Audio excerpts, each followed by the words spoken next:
Bom, e ainda falando desse final de semana caótico na zona rural, o presidente do Sindicato Rural, ele faz um balanço das regiões que foram atingidas pelo fogo, fala também da questão dos incêndios criminosos, né?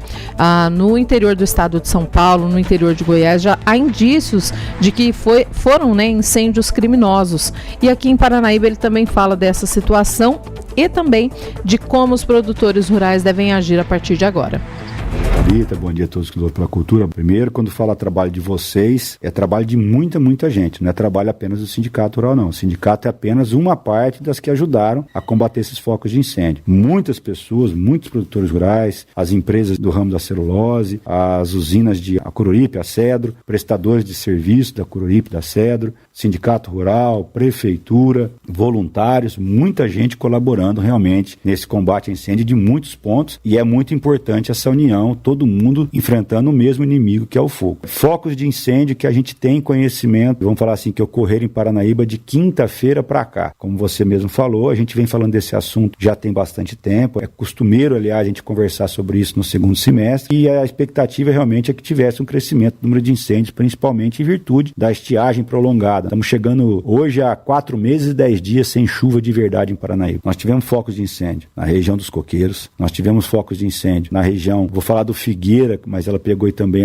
abrangeu a região da Marival. Nós tivemos foco de incêndio na região Alto Santana, Veracaria ali, perto do Boteco do Tonzinho. Nós tivemos foco de incêndio reativado aqui na saída próxima da Polícia Rodoviária Estadual, na região do Branco. Nós tivemos foco de incêndio na região do Aterro Sanitário. Nós tivemos foco de incêndio na região do Seu Nilo Ferraz. Nós tivemos foco de incêndio 2 na região da Ponte do Guilhermão. Nós tivemos foco de incêndio na região do São João do Aporé. Esses aí são os maiores que mais chamaram a atenção. De todos esses, os maiores, os mais devastadores, foram da região dos Coqueiros e da região do Figueira. Um estrago tremendo, muito grande mesmo, assustadoras as cenas, prejuízos enormes causados.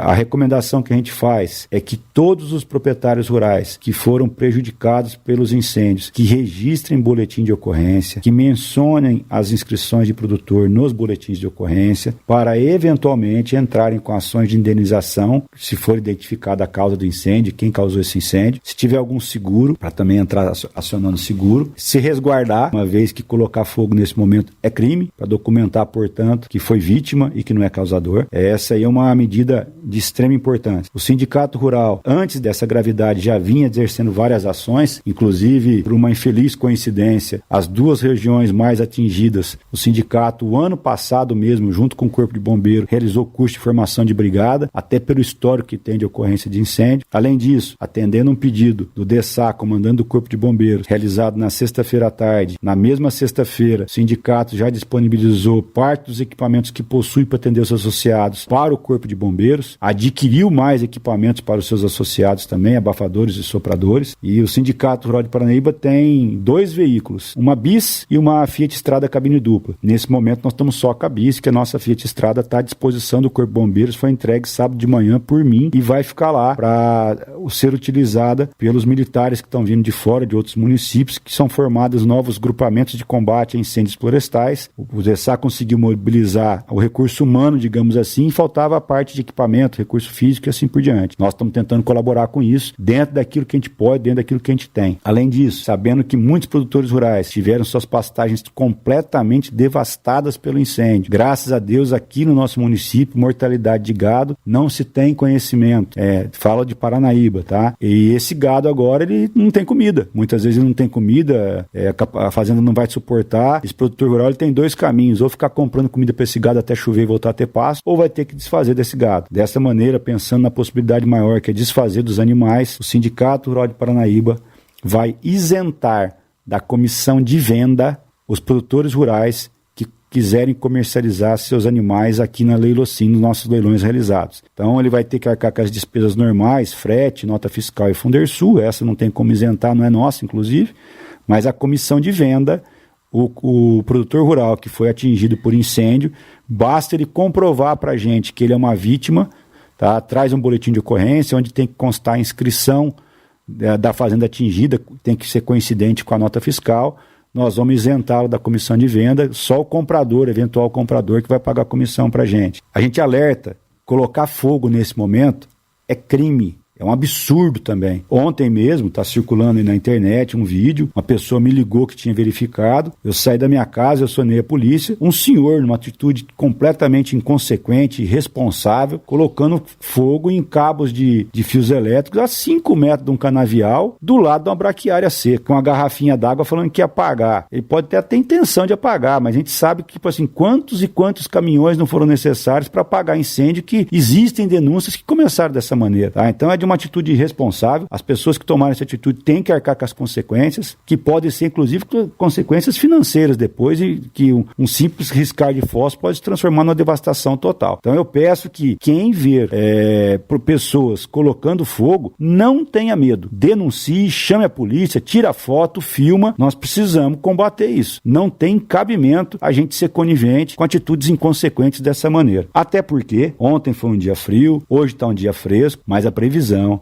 é que de quarta-feira em diante a gente vai voltar naquelas altíssimas temperaturas que a gente estava, vento de novo, a gente vai voltar para o nosso pesadelo de novo de seca, calor, vento e a chuva de verdade. Eu torço para a previsão estar errada, mas a maior parte delas indica isso. A chuva de verdade é no final do mês de setembro, começo do mês de outubro. A gente tem um mês desse pesadelo ainda e a gente precisa estar unido, todo mundo junto, o inimigo é o mesmo, todo mundo conversando, um ajudando o outro. Muito melhor apagar fogo em propriedade dos outros que apagar na nossa. Então vamos colaborar, vamos ajudar um ao outro, a hora de deixar diferenças de lado, somar forças, que o nosso inimigo é o mesmo, é o fogo, e a gente precisa passar por isso. Fábio, você falou dessa questão do crime, né, atear fogo. Em alguns estados, no interior do estado de São Paulo, em Goiás também, foram identificados aí, né, que os incêndios foram incêndios criminosos. Aqui em Paranaíba também recai essa suspeita, ou vocês acreditam que realmente foram as condições climáticas que fizeram esse fogo propagar, ter início aí nesse final de semana? Thalita, a condições climáticas colabora mesmo, mas a origem, aonde que teve a primeira fagulha, onde teve a primeira faísca, isso na verdade cabe à polícia apurar. Até por isso que é importante você fazer o boletim de ocorrência, que deve ser aberto um inquérito policial e a perícia vai ser acionada e vai ter que investigar. Vai ter muito trabalho, em virtude da quantidade de propriedades queimadas.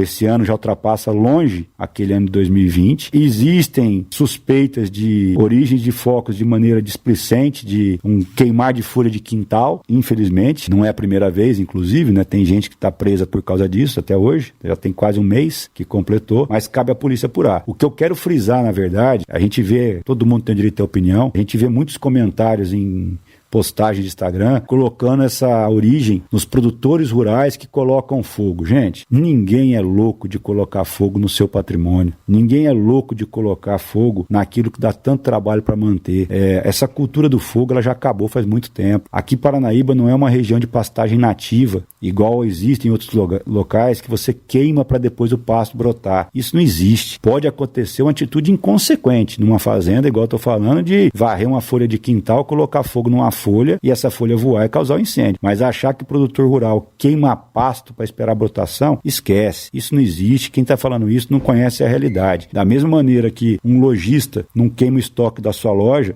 um produtor rural também não queima o seu patrimônio, a sua pastagem, ainda mais no momento tão difícil que a pecuária está passando. Então a gente tem que ter união, responsabilidade, não ter medo de denunciar se for o caso e na hora que for combater, procurar ajudar, mas lembrar sempre que o mais importante são as vidas. Cuidado ao combater incêndio também, porque a gente precisa apagar o fogo, mas que todo mundo saia bem, com vida, com saúde, sem consequência dessa tragédia que está acontecendo. Acho importante a gente frisar também, né, e até disseminar essa informação para os produtores rurais. Muitos eu sei que já estão preparados, né, mas a gente reforçar, né, de que os produtores sempre tenham aí os equipamentos à disposição, sempre à mão, né. Eu acho importante a gente falar sobre isso, porque muitas vezes passa batido na correria do dia a dia, né, você esquece de fazer esse tipo de prevenção. Exatamente. Tem um abafador? Deixa no jeito. Tem um soprador? Deixa no jeito. O soprador precisa de gasolina? Já deixa a gasolina no jeito. A carreta do trator vai ter que carregar algum equipamento? Vai. O pneu dele está calibrado? Tá. Você tem algum trator de lâmina? Tá com a lâmina? Já deixa o trator com a lâmina. Todo esse tempo que você demora, o fogo vai se alastrando e vai complicando mais. Contato entre vizinhos,